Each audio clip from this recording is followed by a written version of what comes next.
तो इसी परिवार के मुखिया ने, जिनका तो नाम लेना भी मुझे उचित नहीं समझ तो लोग बताएंगे इनका इतिहास। मैं इनको बहुत ज्यादा हाईलाइट नहीं करना चाहता हूँ। ये अपने अमर्यादित भाषा, असंवैधानिक तौर तरीके से इन्होंने अपनी पहचान बना ली है।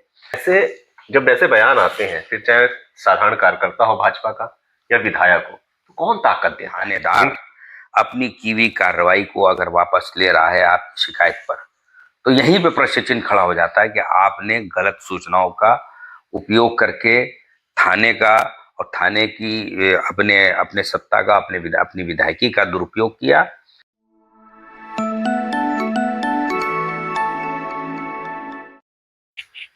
नमस्कार, स्वागत है आपका कबीर न्यूज पे। मैं हूं जितेंद्र कमल। कानपुर में बिल्हौर विधानसभा इस समय रण का क्षेत्र बनी हुई है। सांप्रदायिकता तक बातें पहुंच गई हैं। वजह है कि 12 तारीख को एक खेत में गौवंश मिलता है वहां पर, और उसके बाद सामाजिक ताना बाना और राजनीतिक ताना बाना कानपुर का थोड़ा सा बिगड़ा हुआ है। बयानबाजी हो रही सत्ता पक्ष की तरफ से। राहुल सोनकर, राहुल बच्चा जिन्हें कहा जाता है, वहां से विधायक है, उन्होंने 48 घंटे का अल्टीमेटम थाने में जाकर दिया। एक दूसरे समुदाय को, एक विशेष समुदाय की भावनाओं को आहत करने वाली बात लोग कह रहे हैं कि ऐसा कुछ बयान दिया कि मस्जिदों में मांस के टुकड़े फेंके जाएंगे, जिससे भावनाएं थोड़ी सी दूसरे समुदाय की, मुस्लिम समुदाय की आहत हुई है। बयानबाजी का दौर चल रहा है।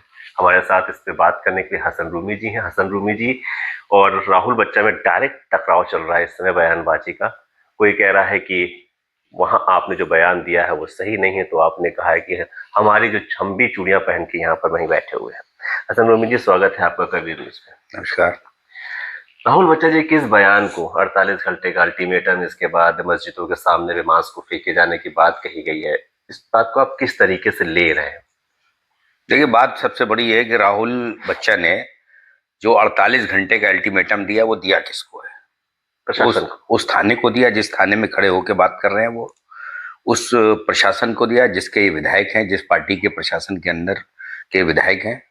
तो मेरा तो ये सीधा सवाल है कि भारतीय जनता पार्टी के टिकट पे चुने गए विधायक राहुल बच्चा अपने क्षेत्र के थानेदार को थाने में खड़े होकर चैलेंज करके जब ये बता रहे हैं कि 48 घंटे अगर जब होंगे, जब ये काम नहीं होगा तो मैं तुम्हें बताऊंगा और फिर तुम्हारे इलाके में ऐसा कर दूंगा, वैसा कर दूंगा।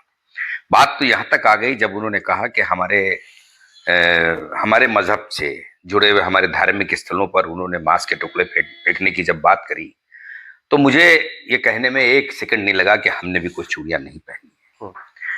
अगर तुम इस तरीके का कृत्य करोगे तो हमें भी अपने संवैधानिक अधिकारों का ज्ञान है। हम तुम्हारे एक भी असंवैधानिक, अमर्यादित चैलेंज को हाथ में चूड़ी पहन के बैठने वालों में से नहीं है। जब भी तुम्हें ये लगे कि तुम बहुत ताकतवर हो अमर्यादित बयानों से, तो मेरे पास मर्यादा की बड़ी भाषाएं हैं। हम तुमको अपनी मर्यादित भाषाओं से चारों खाने चित करने में सक्षम हैं। मर्यादित भाषा से संवैधानिक रूप में चारों खाने चित करने में सक्षम है। तुम्हारे पास संवैधानिक भाषा का अभाव है। तुम्हारा इतिहास तुमको बार बार याद दिला रहा है कि जिस तरीके से तुमने कहा थाने में खड़े होकर कि मेरा इतिहास कोई अच्छे आचरण का नहीं है। समझना चाहते हैं आप किस तरह से दम भर रहे हैं और वो जानते नहीं। मुझे लगता है कि जिस बात को ये ज्यादा इतिहास की बात कर रहे हैं, तो निश्चित रूप में इनके परिवार से, इनके जो परिवार के मुखिया रहे, जिनके दम पर ये, जिनके नाम पर, जिनके उस कृत्य के जिसमें उन्होंने हमारे नेता आदरणीय मुलायम सिंह यादव जी के ऊपर जब हमला करने के प्रयास किया था। घटना थी शायद। जी, बाबूपुरवा की घटना थी। बाबूपुरवा में हमारे नेता आदरणीय मुलायम सिंह यादव जी जब आए थे, तो इसी परिवार के मुखिया ने, जिनका तो नाम लेना भी मुझे उचित नहीं समझ में आता है, हमारे नेता के ऊपर गलत नियत से अपना अपना आचरण दिखाया था, तो उसको जिला प्रशासन ने, उनकी सिक्योरिटी ने उसको वहीं दबा दिया था। तो यह है इनका इतिहास। और बाकी इनका जो भी इतिहास है वो जिला प्रशासन, पुलिस प्रशासन, उनके रोजनामचे में, उनके रिकॉर्ड में सब दर्ज है। वो जाने, क्योंकि शासन प्रशासन के पास इतने आले, इतने पैमाने होते हैं कि वो अपने इलाके के, अपने क्षेत्र के, अपने देश के हर व्यक्ति के बारे में पूरी चीजें, उनके डेटा पूरा रखता है। 48 घंटे का जो अल्टीमेटम दिया गया है, आपने कहा मैं सारे जवाब संवैधानिक तरीके से दूंगा। आप मान रहे हैं कि ये जो बयान है वो पूरी तरह से गैर असंवैधानिक है, संवैधानिक नहीं है, बिल्कुल भी मैं संवैधानिक। मान ही नहीं रहा हूं, मैं यकीन कर रहा हूं कि ये अमर्यादित भाषा, असंवैधानिक बयान उस जगह पे खड़े होकर दिया जहां संविधान की रक्षा करने के लिए सरकारों ने थाने, पुलिस चौकी, असलहे सब विधिवत विधि संगत तरीके से दिए हैं। तो इनकी ताकत तो इतनी है कि ये संवैधानिक जगहों को भी अपने राजनीतिक प्रयोग का अखाड़ा बना रहे हैं। अगर इन्होंने अपने क्षेत्र में कुछ किया होता, गरीबों का इलाज अपने क्षेत्र में, अगर जो गरीब मजलूम बेसहारा लोग हैं उनका सहारा बन के वहां पर आए होते, तो आज जनता उनसे ये सवाल ना करती कि तुम क्या करने आए हो। आज जब जनता ने सवाल करना शुरू कर दिया तो तुमने वही अपना घिसा पिटा राग अपना आलापना शुरू कर दिया। अगर मान भी लिया जाए किसी ने गलत तरीके से उसका भंडारण का दुरुपयोग किया है, तो पर्टिकुलर उस व्यक्ति के खिलाफ, क्योंकि गौमांस की, गौ हत्या की, गौवंश की हत्या की कोई इजाजत नहीं देता, ना इस्लाम धर्म देता है, ना संविधान देता है। तो संविधान की रक्षा करने वाले क्या आंख बंद करके बैठते हैं क्या? आपका सवाल किससे है? आपका सवाल भारतीय जनता पार्टी की सरकार से है। बिल्कुल। तो पहले आप भारतीय जनता पार्टी से इस्तीफा दीजिए और फिर अपनी सरकार से सवाल कीजिए, तो अच्छा लगेगा। प्रशासन के खिलाफ अगर जा रहे हैं तो पहले इस्तीफा दें, फिर अपनी सरकार के खिलाफ उतरिए, तब उतरिए। आपने इस्तीफा भी नहीं दिया और भारतीय जनता पार्टी से आप सवाल कर रहे हैं 48 घंटे का। तो भारतीय जनता पार्टी के सरकार के लोगों को सीधा सवाल, सीधा संगठन सरकार से, सरकार को, संगठन को, मैं तो समझता ही उनका निजी मामला है, मुझे इसमें दखल करने की कोई जरूरत नहीं। लेकिन हमारे दल के किसी नेता ने अगर ये किया होता तो 24 घंटे 48 घंटे जब लगते, जब वो पार्टी से सस्पेंड और टर्मिनेट हो गया होता। ये हमारे यहाँ का संविधान है। और बार बार अपने इतिहास को याद ना दिलाइए। अगर आपका इतिहास लोगों ने याद कर लिया तो आप भी इतिहास बन जाओगे। बताइए, अभी तो उनके पिताजी का आपने इंडिकेट किया कि मुलायम सिंह जी के साथ किस तरह का व्यवहार हुआ, इनका इतिहास क्या है? इनका इतिहास तो देखिए ऐसा है कि मैं क्या बताऊं। इनका इतिहास तो जहां ये रहते हैं, जिस जगह ये रहते हैं, वहां जाके आप लोगों से अपना कैमरा लगा के जब पूछेंगे तो लोग बताएंगे इनका इतिहास। मैं इनको बहुत ज्यादा हाईलाइट नहीं करना चाहता हूं। ये अपने अमर्यादित भाषा, असंवैधानिक तौर तरीके से इन्होंने अपनी पहचान बना ली है। और अब संविधान इनको इनका इतिहास जब याद दिलाएगा तो जो इनकी उचित जगह है वहीं रहेंगे। 25 लोगों पे और प्लस 10-35 लोगों पे FIR होती है, लाइसेंस का मुद्दा आता है। तो इस पूरे प्रकरण में जब ये लाइसेंस आ गया है तो शायद पुलिस बैकफुट पे आ गई है।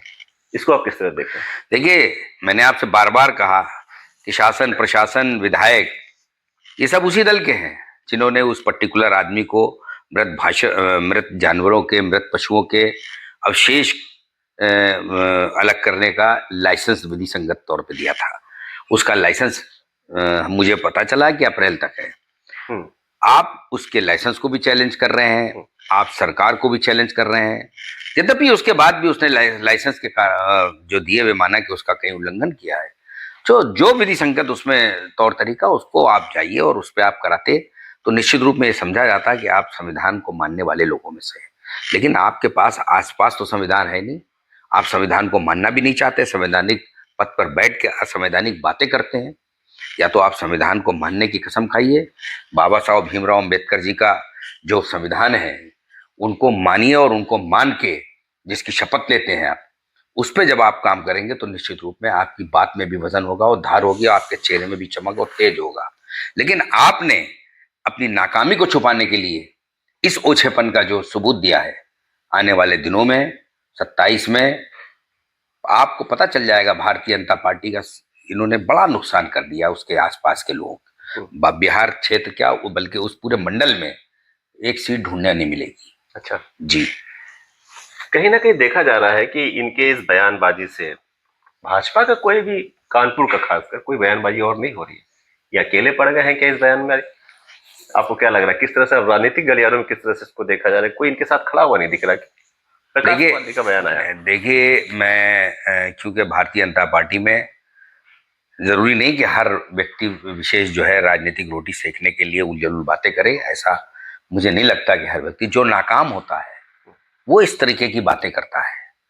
तो क्यों भारतीय जनता पार्टी के तमाम साथी जो मैं समझ सकता हूं कि वो अपनी कार्यशैली से अपने आप को स्थापित करते हैं। तो सकारात्मक कार्यशैली से कोई भी करेगा तो वो क्यों इनका साथ देगा? नकारात्मक कार्यशैली से अगर आप कोई काम करेंगे और जब उसमें विफलता आपको सामने नजर आ रही होगी तो आप झूठ मूठ के इस तरीके के शगुफेबाजी करके आप अमुक व्यक्ति की बात करते हैं तो लगता है कि आपने सही काम किया है। आप माहौल बना रहे हो, आप दंगा फैलाने का माहौल बना रहे हो, आप हेट, ये तो हेट स्पीच के दायरे में आता है। और इसको हेट स्पीच के दायरे में लेकर मैं तो जितने भी संवैधानिक पद पे बैठे हुए लोग हैं, विशेष रूप से मैं उच्चतम न्यायालय से मांग करूंगा, उच्च न्यायालय से मांग करूंगा, क्योंकि अब ये वीडियो बहुत वायरल हो गया है। उच्च न्यायालय को स्वतः संज्ञान लेकर इनके खिलाफ विधि संगत कार्रवाई करनी चाहिए, क्योंकि पुलिस थाने इंस्पेक्टर उन लोग, मुझे लगता है कि कहीं ना कहीं किसी न किसी दबाव में इस काम को नहीं कर पाए। तो उच्च न्यायालय को इस पे के किसी भी जज को इनके इस बयान, इस कृत्य पे स्वतः संज्ञान लेकर इनके खिलाफ विधि संगत कार्रवाई करनी चाहिए, मेरी मांग है।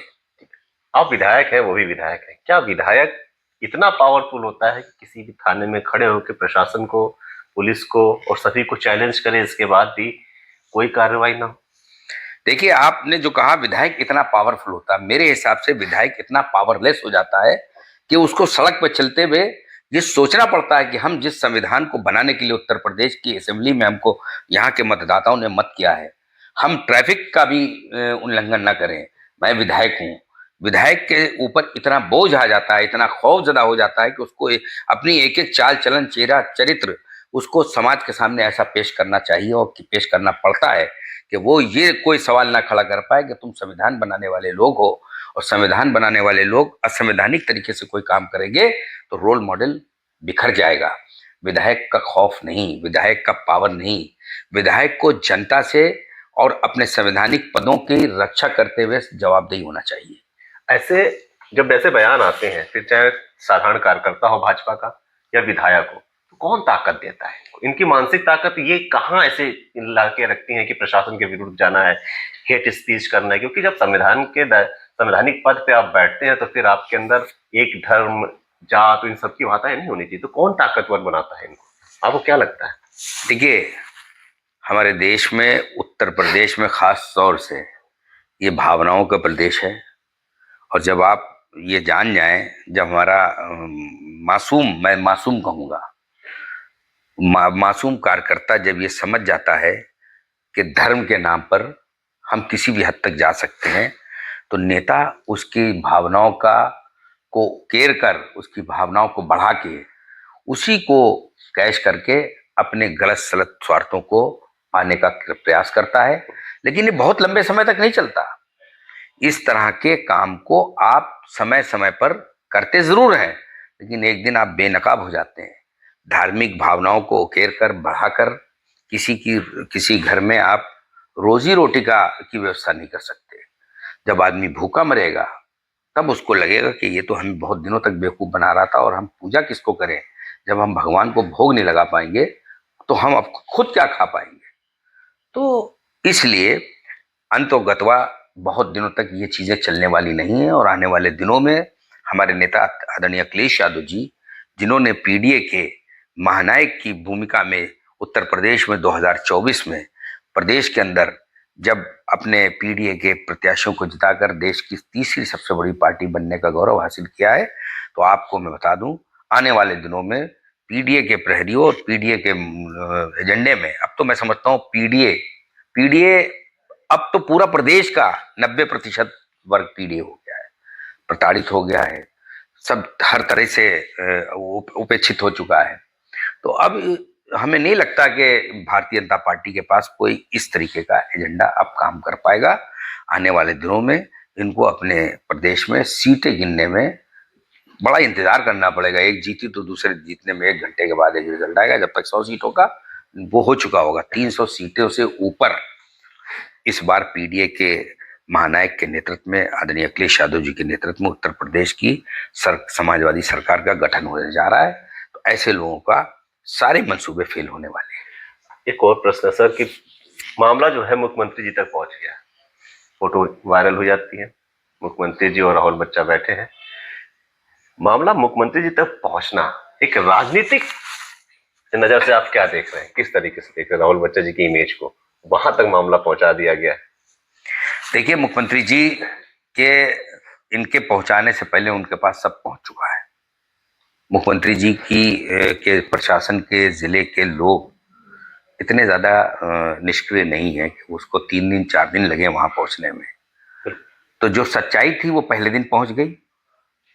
अब आप फेस सेविंग करने के लिए, अपने भविष्य को सुरक्षित करने के लिए वहां अगर गए हैं तो ये आपकी फेस सेविंग या वो जो बयान दे दिए हैं वही वही उसी की फेस सेविंग।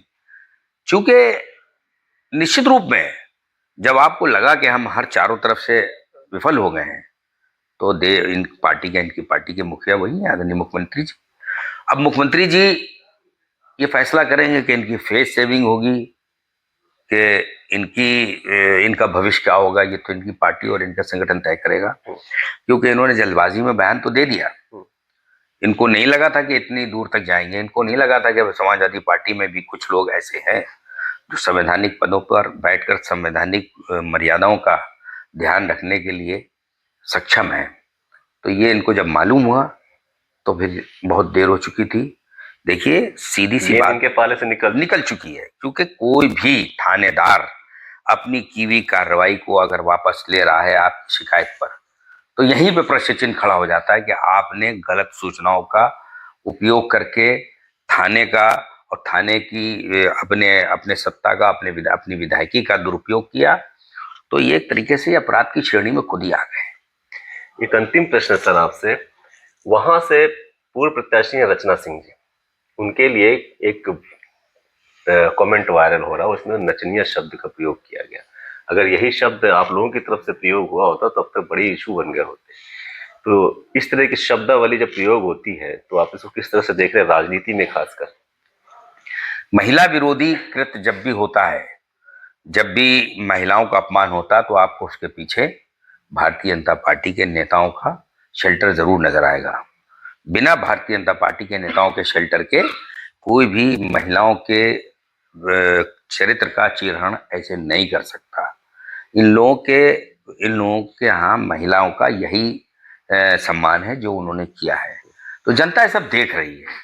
ये महिला विरोधी लोग हैं और महिलाओं के अपमान का बदला हम लोग संवैधानिक रूप से आने वाले चुनाव में जरूर लेंगे।